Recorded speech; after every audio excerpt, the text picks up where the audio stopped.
Hey guys, welcome to Find the Perfect Place, your new destination for amazing home tours, where we showcase homes you can either stay, create, or buy. I'm Bronson, and today we are in the beautiful, picturesque, scenic mountain town called Wanaka. It's located in the South Island of New Zealand, and today we are staying at this gorgeously unique tiny house. We cannot wait to show you around today's perfect place. Come with us.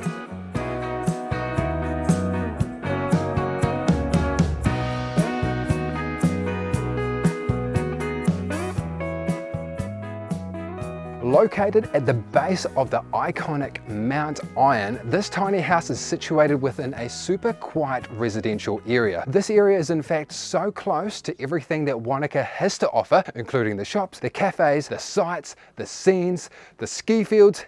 In fact, if you want to learn more about what Wanaka has to offer, I suggest doing some research. Basically, get your butt on down here because this place is absolutely magic.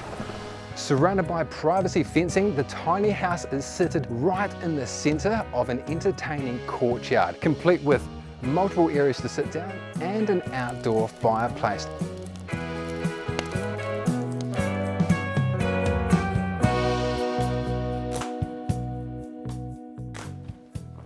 Now, the tiny home is built on wheels and it entails a very unique shape in its design. I really like the wooden weatherboards on the exterior and the black accent you see all around the edges. I think that's everything to cover the outside of this tiny house, so I think I'm going to go on in and I'll see you in there.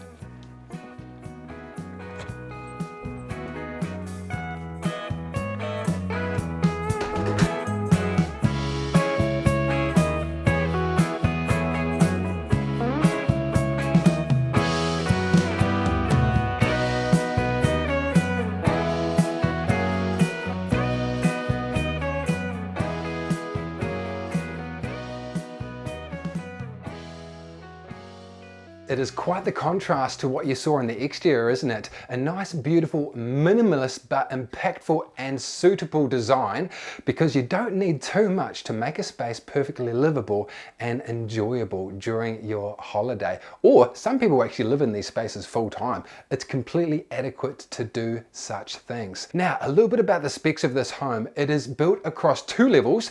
Upstairs includes access to your loft, where it is your sleeping quarters, and then downstairs is your primary living area. It is 1 bed, 1 bath, and it can sleep up to 2 guests in total. You can enjoy this entire tiny house for just $245 New Zealand per night. I'm going to start things off in the kitchen area, but first I have to mention one key thing. You see right behind me, this little cute fireplace. I actually thought at the last tiny house was the smallest fireplace I'd ever seen in my entire life.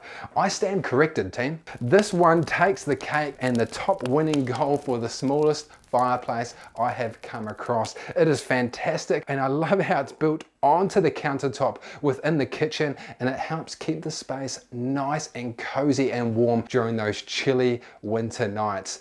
Now, if you do need a little bit more extra heat, for example, Zisha and I just came back from Southeast Asia to come into cold New Zealand during winter to -0 degrees on the regular, we need a little bit more heat. So the hosts have you covered, and they've got an oil heater just to give you that extra pump if you need to.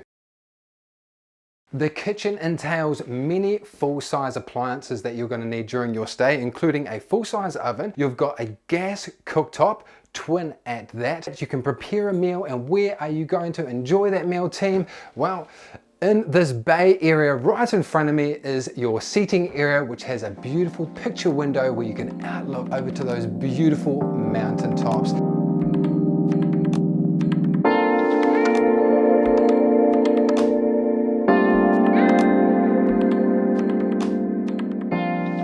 I really like the dark cabinetry they've gone for in this home with the drawers and the cupboards. Directly behind me there is a cute little basin, very similar to another basin we saw in the last tiny home we filmed. Fantastic. Directly opposite me, there's even more to show you. We have a full-size Samsung fridge, includes your fridge freezer combo, plenty of space to store everything that you're going to need to eat and store nice and cool during the entirety of your stay. Directly below the staircase includes a couple more cupboards. This one includes your cups, plates and bowls, and then directly below the staircase includes another cupboard which has your microwave oven. Now that microwave is actually going to be used quite a bit by myself during my stay because I've actually done a little bit of meal prepping before I came here. I don't want to have to cook, I just want some nice, easy, quick, healthy meals, so I cooked myself up some chicken and rice and a bit of broccoli, and I think I've got a little bit of carrot in there. Seems plain, seems boring, but it's fit for purpose. But don't worry, I do treat myself as well.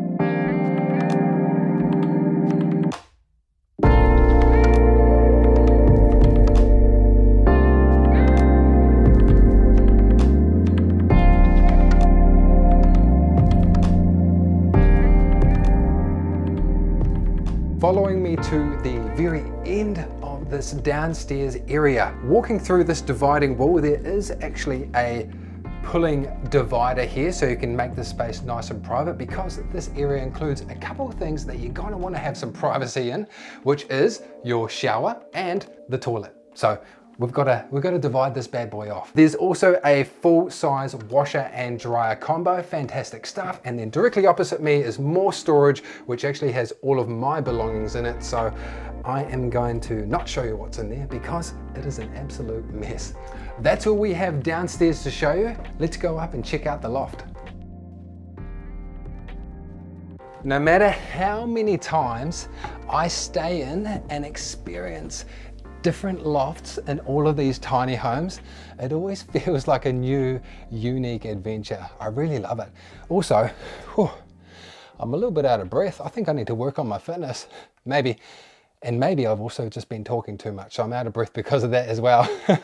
In this loft, it is simple in design, yet purposeful. It has a queen size bed into the far end of the wall, overlooking your twin bay window. And then diagonally to that, we have a smart TV over in the corner. So you can do, as they say, a little bit of Netflix and chill. One last thing that I've noticed during my time here, which is quite cool. You may use it, you may not, but you see how this tabletop here sort of overlaps? You can actually use this as a cool little workstation if you've got long enough legs. Put your laptop there, dangle your legs, see if that works for you. And yeah, it's a cool different use for that little space. I quite like it.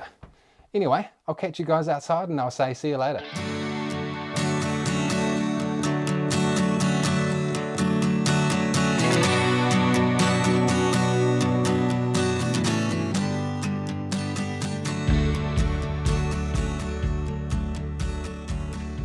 We have to extend a huge thank you to the host for inviting us in to stay, experience and share this stay with all of you. And we have to thank you guys for tuning in and watching today's episode.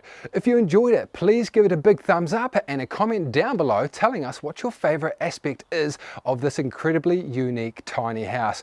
We'd love to know. If you'd like to book this stay for yourself or learn more about it, we'll leave those details in the description box down below. If you want to help us stay on the road and bring you even more tiny homes or home tours in general, and you enjoy our content, please consider buying us a coffee, and that'll help keep us on the road and help keep us energized to produce these really cool episodes for all of you. And as always, we look forward to seeing you in our next perfect place.